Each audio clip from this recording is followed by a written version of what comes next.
ஓம் ஸ்ரீ குருபியோ நமக.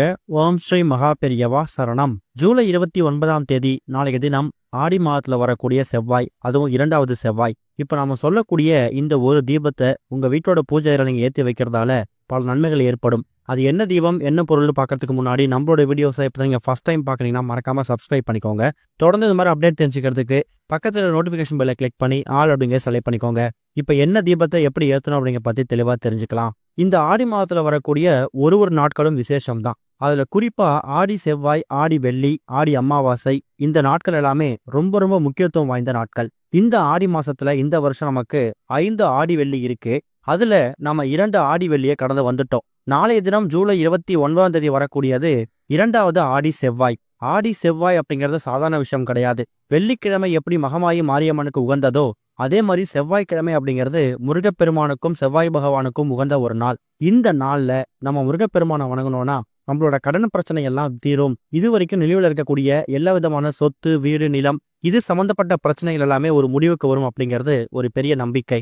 அப்பேற்பட்ட செவ்வாய் பகவானுக்கும் முருகப்பெருமானுக்கு உரிய செவ்வாய் மற்ற மாதங்கள்ல வர்றதை விட ஆடி மாசத்துல வர்றது கூடுதல் சிறப்பு. இந்த வருஷம் நமக்கு ஆடி மாசத்துல 4 செவ்வாய்க்கிழமைகள் இருக்கு. ஜூலை 29ஆம் தேதி வரக்கூடிய இந்த செவ்வாய் இருக்குல்ல, இது ரொம்ப விசேஷம். அதுக்கு காரணம் என்னன்னா, இது வளர்பிறை செவ்வாய். அதாவது ஆடி அமாவாசைக்கு பிறகு பௌர்ணமிக்கு முந்தையது வரக்கூடிய அற்புதமான 2வது செவ்வாய்க்கிழமை. இந்த நாள்ல நாம செய்யக்கூடிய பரிகார முறைகளா இருக்கட்டும், பூஜை முறைகளா இருக்கட்டும், இதுக்கு கிடைக்கக்கூடிய பலன்கள் ரொம்பவே பெருசு. அந்த வகையில இப்ப நாம சொல்லக்கூடிய இந்த ஒரே ஒரு தீபத்தை ஆடி செவ்வாய்க்கிழமை அன்னைக்கு மாலை ஒரு 6-7 மணிக்கு மேல வீட்டோட பூஜையில விளக்கேத்தி வச்சுட்டு நீங்க முருகப்பெருமானையும் செவ்வாய் பகவானையும் மனசார வேண்டிங்கன்னா நல்லது மட்டுமே நடக்கும். இந்த தீபத்தை ஏத்துறதுக்கு உங்களுக்கு தேவையான பொருட்கள் மொத்தமா 3 பொருட்கள் தான். அதுல முதல் பொருள் ஒரு கைப்பிடி அளவு துவரம்பருப்பு. துவரம்பருப்போட மகிமை பத்தி நம்ம சொல்லி தெரிய தேவையில்ல.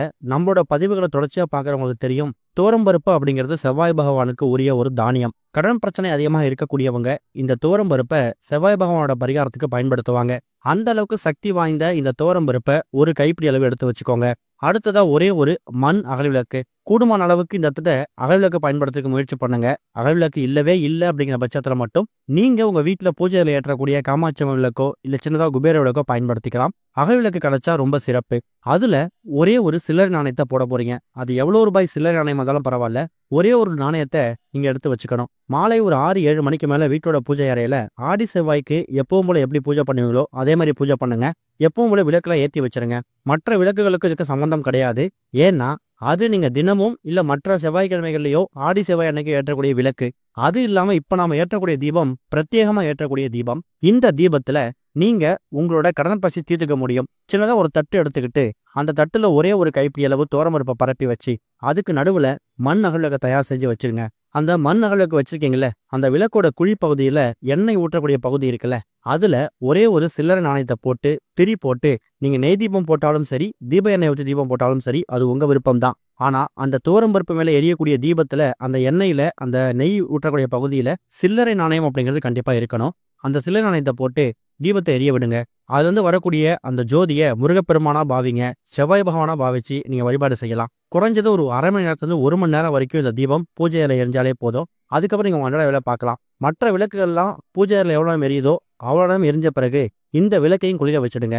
மறுநாள் அதாவது புதன்கிழமை ஆடி செவ்வாய்க்கிழமை மாலையோ காலையோ இந்த விளக்கை ஏத்திட்டு இரவு முழுக்க, செவ்வாய்க்கிழமை இரவு முழுக்க இந்த அமைப்பு அப்படியே இருக்கட்டும். மறுநாள் புதன்கிழமை பூஜை அறையை சுத்தப்படுத்தும் போது அந்த அகல்விளக்கு எடுத்து அப்புறப்படுத்திட்டு அந்த ₹1 நாணயத்தை மட்டும் எடுத்து பத்திரப்படுத்தி நீங்க பீரோ லாக்கர்ல வச்சுக்கோங்க. அந்த துவரம்பருப்பை தண்ணியில விட்டாலும் சரி, இல்ல காக்கை குருவிகளுக்கு தானமா போட்டாலும் சரி, அது உங்க விருப்பம் தான். ஆடி செவ்வாய் அன்னைக்கு இந்த தீபத்தை ஏற்றி பாருங்க. கடன் பிரச்சனை காணாமல் போறது மட்டும் இல்லாம புதுசாக வீடு, நிலம், சொந்த வீடு இதெல்லாம் வாங்குறதுக்கான யோகம் உங்களை தேடி வரும். ஓம் ஸ்ரீ குருபியோ நமக. ஓம் ஸ்ரீ மகா பெரியவா சரணம்.